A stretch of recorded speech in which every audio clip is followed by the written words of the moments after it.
Quase sempre vem em nossa mente, ao referirmos sobre o tema hemoglobinopatias, o conteúdo acerca da anemia falciforme. Inclusive já foi tema de vídeo aqui no canal. Mas hoje vamos falar de uma hemoglobinopatia que nem sempre é tão lembrada quanto, mas pode trazer complicações tão severas ou até mesmo piores do que a própria anemia falciforme. Estamos falando das talassemias e é o tema do vídeo de hoje.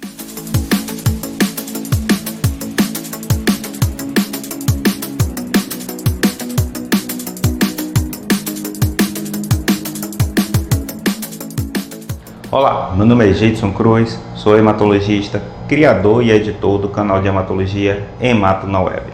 Vamos ficar aqui alguns minutos, relevantes e importantes minutos, falando de algo que é muito interessante acerca da hematologia ou da medicina de forma geral. Hoje, conforme vimos na parte introdutória do vídeo, vamos abordar sobre um tipo de anemia que é considerada por muitos bastante complexa. Mas o que na verdade há é muita falta de informação. E é exatamente essa falta de informação que vamos tentar suprir um pouquinho desse vídeo de hoje, abordando esse tão relevante tema que são as talassemias. As talassemias, se você nunca ouviu falar, não tem nada a ver com leucemia, ela é um tipo de anemia, só que um tipo de anemia diferente. Um tipo de anemia hereditária em que a hemoglobina está defeituosa. Você até pode se perguntar, mas toda anemia não tem um defeito na hemoglobina, na sua quantidade? E realmente, a sua pergunta faz total pertinência. Mas, quando estamos falando das talassemias, estamos falando de um defeito na quantidade de produção de hemoglobina, ou seja, um defeito que é genético, é trazido, portanto, numa informação que está lá no DNA da pessoa, e essa informação, por estar defeituosa, leva também defeitos na produção, na quantidade de produção de hemoglobina. É o que nós chamamos de hemoglobinopatias. Hemoglobinopatias é o nome que damos àquelas doenças em que a hemoglobina possui um defeito na sua origem genética, um defeito estrutural, como é o caso das anemias falciformes, em que, por causa de uma mutação, uma alteração de um aminoácido, por causa de uma informação que está lá no DNA também e foi defeituosa, essa informação faz com que tenha uma alteração na estrutura, na forma da hemoglobina. Já as talassemias é um tipo de hemoglobinopatia um pouco distinto, em que a alteração no DNA leva a uma diminuição ou até mesmo a uma ausência da produção da hemoglobina.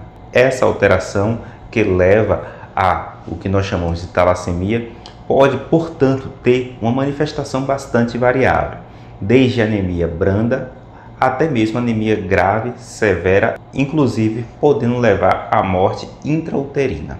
Quer saber um pouquinho mais acerca desse tema? Eu peço que você fique no vídeo, mas antes de prosseguir, gostaria primeiro de agradecer aqui, deixando aqui o meu muito obrigado por todo o apoio que você tem proporcionado ao crescimento do canal. Da mesma forma, eu gostaria também de dizer, se você está passando aqui pela primeira vez, não é seguidor do canal, considere se inscrever, pois a gente ganha relevância e importância nessa plataforma a partir do seu segmento.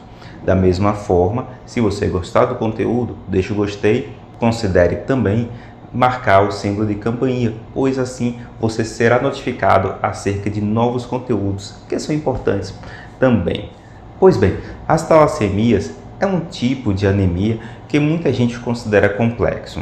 Mas se a gente explicar um pouquinho melhor, pode tornar mais fácil a compreensão. Claro que, por causa da sua origem genética, muitos acham esse conteúdo bastante complexo. E realmente, se a gente for aprofundar acerca dos genes da hemoglobina, é um tema bastante comprido, é um tema bastante denso e um vídeo apenas não seria suficiente para a gente aprofundar sobre esse tão importante e tão curioso tema também. Mas, para simplificar, e esse é um dos objetivos do Hemato na Web, tentar simplificar fazendo com que a hematologia seja facilmente compreensível a todos, a gente vai fazer um vídeo de forma que você possa compreender.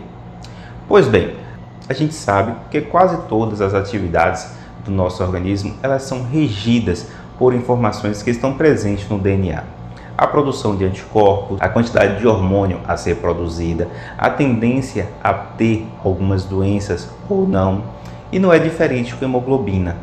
Portanto, a hemoglobina, por ser uma proteína, tem toda a sua informação presente no DNA. De forma bastante simplificada, vamos dividir os genes da hemoglobina em dois principais genes. Tem outros, mas vamos dividir em principalmente dois tipos de genes. Os chamados genes beta e os chamados genes alfa. Os genes beta possuem um par, ou seja, dois genes, ou seja, dois exemplares de genes, enquanto os genes alfa possuem dois pares, ou seja, 4 exemplares de genes. Então, com essa informação a gente já sabe que é mais fácil faltar beta, porque possui somente 2 exemplares, do que faltar alfa, que possui 4 exemplares.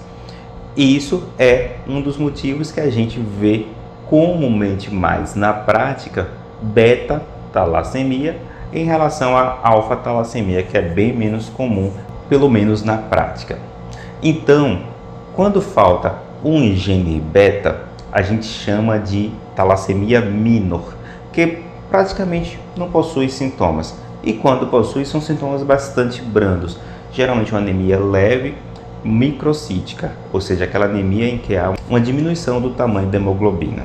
Porém, o grande problema vem quando começa a faltar 2 genes, ou ainda quando há alterações na sequência de produção da proteína, que vai levar a uma redução bastante significativa da produção de hemoglobina, que deveria ocorrer por causa do funcionamento normal desses 2 genes. Quando ocorrem alterações desse tipo, nós chamamos de alterações epigenéticas, ou seja, não está diretamente no gene, mas está ali por volta do gene, por isso chamado epigenética. Essas alterações vão levar a uma redução da produção significativa da hemoglobina ou até mesmo a ausência.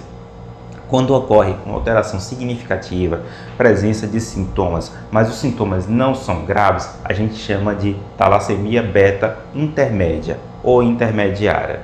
E quando ocorre uma ausência completa da produção da hemoglobina por causa da ausência de 2 genes, nós chamamos de talassemia maior ou talassemia major, beta-talassemia major. Então, essa é a descrição bastante simplificada da beta-talassemia. Quais são os sintomas, como é que é feito o diagnóstico, a gente vai ver em seguida. Já a alfa-talassemia, conforme eu falei anteriormente, possui 4 exemplares de genes. Faltando um, raramente a pessoa vai ter sintomas, raramente vai ter até mesmo alterações laboratoriais. Por vezes, pode ter uma alteração chamada microcitose, que é a redução do tamanho dos glóbulos vermelhos. Porém, a maior parte das vezes a pessoa vai começar a ter sintomas quando ocorre a redução de 2 exemplares desses genes alfa, fazendo com que a pessoa tenha o chamado traço talassêmico alfa, que é o que nós chamamos de traço talassêmico. Sintomas de alfa-talassemia vão ocorrer de fato quando ocorre a ausência de 3 exemplares desses genes, fazendo com que a pessoa tenha a alfa-talassemia de fato, que é também chamada por alguns de doença da hemoglobina H.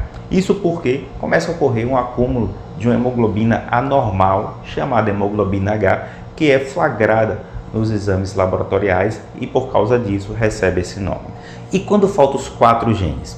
Quando faltam os 4 genes é uma situação bastante complicada, pois não existe hemoglobina sem hemoglobina alfa, sem cadeia alfa da hemoglobina. Então é uma situação que é incompatível com a vida. Por isso que muitas vezes as crianças acabam falecendo a nível intraútero, porque não tem produção adequada de hemoglobina, a criança tem complicações cardiovasculares e acaba falecendo ainda no útero materno. O advento do conhecimento de biologia molecular, o advento do conhecimento e dos avanços tecnológicos também de medicina fetal, até permitiram a sobrevida de alguns bebês com a ausência desses 4 genes, porém não é o habitual, não é o comum. Como é que é feito o diagnóstico de alfa-talassemia?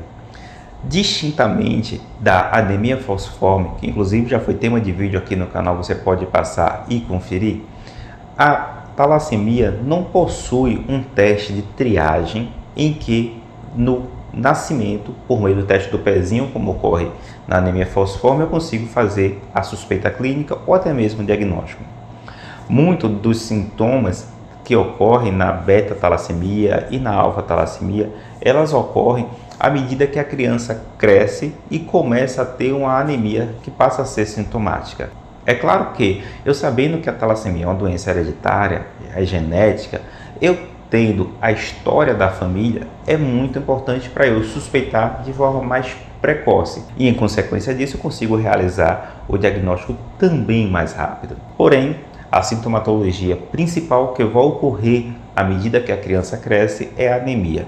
É uma anemia microcítica, portanto de tamanho pequeno do glóbulo vermelho, em que não há uma carência de ferro, não há uma carência de algum elemento que justifique aquela anemia microcítica. Uma vez feito essa suspeita clínica, é realizado exames laboratoriais. Além do hemograma, obviamente, é realizado exames para verificar se há uma alteração, por exemplo, na produção de hemoglobina por meio da eletroforese de hemoglobina. Lembrar que a anemia falciforme é mais comum e sempre a gente tem que pensar nessa possibilidade. Alterações na distribuição da hemoglobina nessa eletroforese faz eu suspeitar de beta-talassemia. A alfa-talassemia já é mais complicado fazer o diagnóstico e muitas vezes eu posso fazer esse diagnóstico por meio da pesquisa da hemoglobina H, no caso daquelas pessoas em que ocorre a ausência dos 3 genes, dos 3 exemplares de genes da alfa-talassemia, mas em situações que são menos sintomáticas, não é tão comum e não raramente eu vou precisar de métodos moleculares ou até mesmo de sequenciamento genético para poder realizar o diagnóstico final de um paciente que é portador de algum tipo de talassemia do grupo alfa. O mais importante disso tudo é eu ter o reconhecimento precoce, pois na ausência desse reconhecimento eu não poderei instituir o tratamento, que é o pilar, a coisa mais importante para que a pessoa tenha qualidade de vida. Isso porque não raramente os pacientes portadores de beta-talassemia e alfa-talassemia entrarão em programas de transfusão crônica. Isso quer dizer que necessitarão de transfusões periódicas para que possam ter uma qualidade de vida adequada. A pessoa vai lá, toma o sangue como prescrito e vive normalmente. Mas a gente sabe que a transfusão tem complicações. É por isso que todo paciente portador de algum tipo de talassemia e que está em um programa de transfusão crônica, ele deve ter o seu acompanhamento em algum centro de referência ou algum centro de hemoterapia, um hemocentro. Pois dessa forma ele terá a melhor transfusão possível, sem o risco de autoimunização, que é uma das complicações que infelizmente ocorrem naqueles pacientes portadores de talassemia. E aí toda a transfusão torna-se mais complexa e aumenta o risco de reações transfusionais também. Por outro lado, essa terapia transfusional crônica pode trazer complicações como sobrecarga de ferro, pois nós sabemos que a transfusão de sangue é uma forma da pessoa adquirir ferro e esse ferro não é facilmente eliminado e começa a acumular em determinados órgãos como coração, fígado, pâncreas, até mesmo no sistema nervoso central, levando a uma situação que nós chamamos de hemocromatose secundária. Alguns chamam apenas de sobrecarga de ferro transfusional. Porém, com o advento de quelantes, sejam parenterais ou orais, nós conseguimos suprimir de forma bastante eficiente o surgimento de sintomas relacionados à sobrecarga de ferro. Então, a qualidade de vida de pessoas portadoras de talassemia melhorou bastante desde que feita o manejo adequado e o segmento adequado também. Não basta apenas ir no hematologista periodicamente, não, ele tem que ter um acompanhamento regular. Não há forma de prevenção. A forma de prevenção que nós podemos considerar dessa forma prevenção é o aconselhamento genético, em que pais portadores do gene da talassemia são aconselhados e aí é dita a probabilidade da criança de carregar consigo a talassemia. Então é feito aconselhamento genético. Ainda não há uma cura estabelecida para talassemia, mas esperanças vêm com a possibilidade de utilizar terapia gênica, que é uma coisa que está em estudo atualmente e tem mostrado resultados promissores. Isso mesmo, tem resultados de estudos recentes, inclusive, em que as pessoas foram submetidas a essa terapia gênica e ficaram independentes de transfusão. Tanto pacientes portadores de anemia falciforme, como pacientes portadores de talassemia também. Mas é importante reforçar que na data de produção desse vídeo, essa terapia é uma terapia experimental, ou seja, está ainda em estudo e a gente não sabe complicações no longo prazo, mas os dados são promissores. E aí, você conhecia acerca dessa enfermidade em que a hemoglobina é o problema primário, ou seja, a origem do problema que leva à anemia e que esse problema está lá na origem genética, no DNA da pessoa? Pois é, as talassemias são esse importante grupo de patologia que a gente deve passar para lembrar aqui como a talassemia. É importante reforçar isso. É uma doença que pode comprometer de forma significativa a qualidade de vida. A gente tem que fazer o diagnóstico para que possa ser instituído o tratamento de forma adequada, precisa e de longo prazo. E aqui está um dos motivos do Hemato Noel, é passar essa informação para você. Espero que vocês tenham gostado do conteúdo. Se gostou, deixa o gostei. Deixa aqui a minha solicitação. Se você não é seguidor do canal, considere se inscrever. Tem outros vídeos no canal que são bastante interessantes. Você pode passar e conferir. E a gente está presente também nas redes sociais. Você pode passar e seguir também a gente, pois sempre a gente está postando informações interessantes por lá também. Espero que vocês fiquem todos muito bem e até a próxima.